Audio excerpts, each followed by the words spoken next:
Well, if you don't know me, my name is Manny Acuna, and I have a veterans nonprofit. When I first started this nonprofit, me being a combat vet, came out here and I worked with a lot of you guys. And when I worked with you, I found out that these streets were just as bad as some of Iraq and Afghanistan. So we added fire and police. It meant a lot to me to have this nonprofit.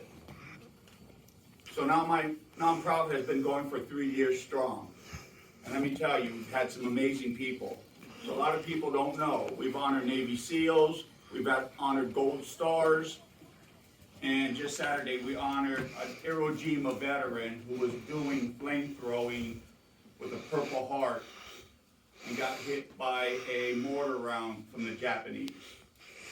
So today we're going to honor 5 of you guys here that I personally think you guys are outstanding.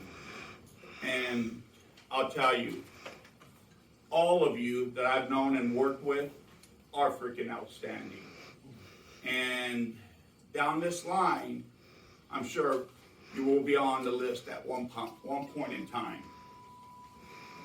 So, if I call your name, just come on up.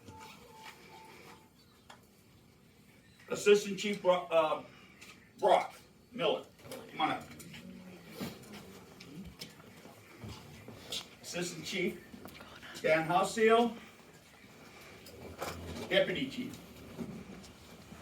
Terry Stokes, come on up.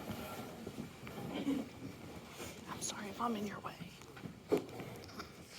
Chief Barclay, Josh Kite, Assistant. And last but not least, my brother in arms, Robert Eppley, Captain of the QRS. He's on his way. Nikki. Now I'm going to say a little bit about these guys, and I really would have put all of you guys up here because all of you are awesome, and you all know me. Now when I met Brock, he was a young gun. Man, he was the fastest one in, and he was moving like a freight train. He was ready for anything. And I'll tell you what, that fire was out like a lightning. But he's grown to be an awesome man, a family man. He loves Katie, and he loves his little ones, and there's nothing that he won't do. Did I say that right? Okay. I'm okay? All right, and then we have Dan Houseal. And when I met Dan, he was an awesome mentor. A little rough, but that's the way Dan is. He talks like a drill instructor. You got to get things done. He wants it done a certain way. But if you look at his business how it was, and you look at his business now, that's how you get things done.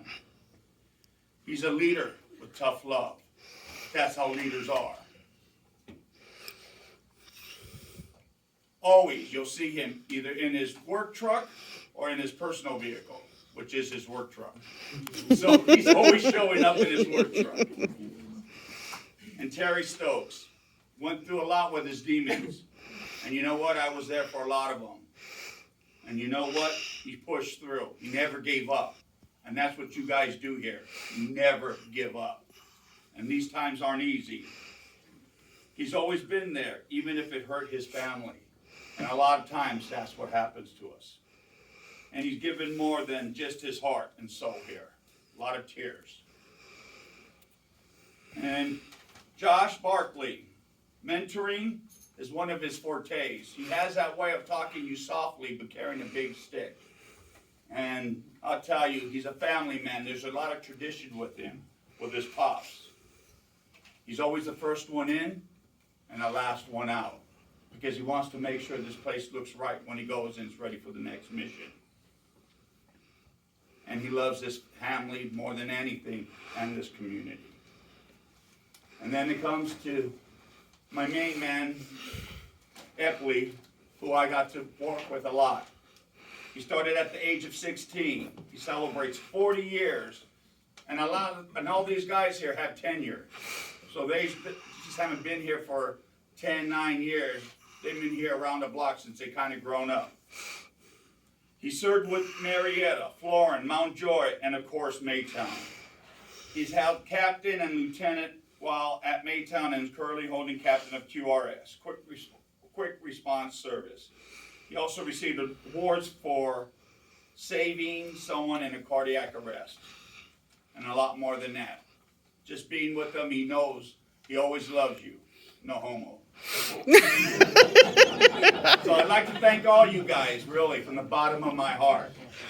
You guys are all hometown heroes. And I'm not going to pray because we had an awesome prayer here. But we always start and give our Lord our due, because that's the only way we come home to our families.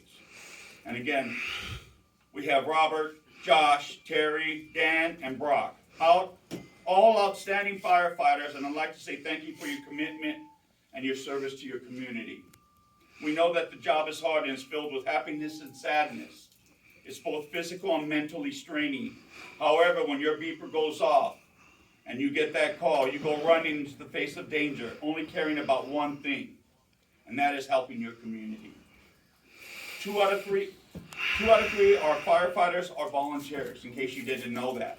You never know what you're about to run into, but you don't hesitate because it's not in your DNA. Whether it's a car accident with entrapment or a burning building with everybody okay, or a lifeless body of a child, you hope and pray it's just not somebody you know, because we're a tight circle. But no matter what, we're here to serve them in any circumstance. And at the end of the day, it's never easy to go home to your family and carry that burden on your shoulders. So today, it is a small token of blankets of honor to say thank you. So as we wrap these blankets around you, we want you to know that you are the thin red line, and we will always have your back. If you're down, we will pick you up. If you're hurt, we will carry you. And if you're saddened, we will listen and cry with you. You are the thin red line that no one can break. We just want you to know, in this crazy world, your dedication has not gone unseen. And it will not be a thankless job. So thank you from the bottom of our hearts at Blankets of Honor. In closing, I give you a Bible quote that's fitting for country and community. Greater love has none one than this, to lay one's life down for one's friend. John 15:13. So, in our community of veterans, and as you know, you guys have these coins, a veteran or an NCOIC would come up to you and say, hey, thank you, and he'd shake your hand. And in that hand would be a challenge for him.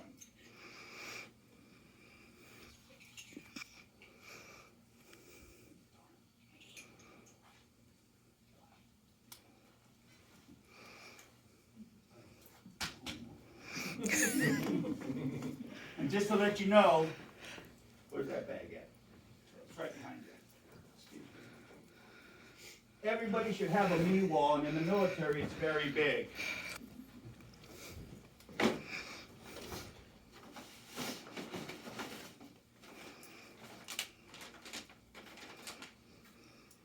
So Bob, when you always feel down, let it be known that you are never alone with Blankets of Honor.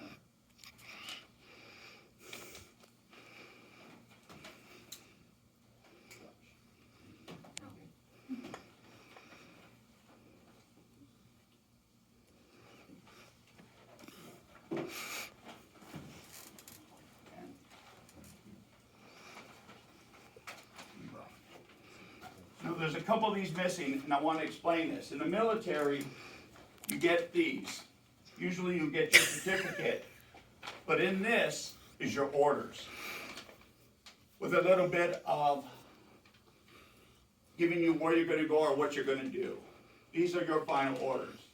To love your community, keep serving what you do, and always be faithful to your family and the people around you, because they are the ones that are going to get you through the fires when it's bad.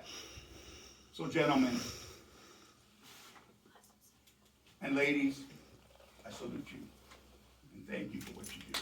God bless you.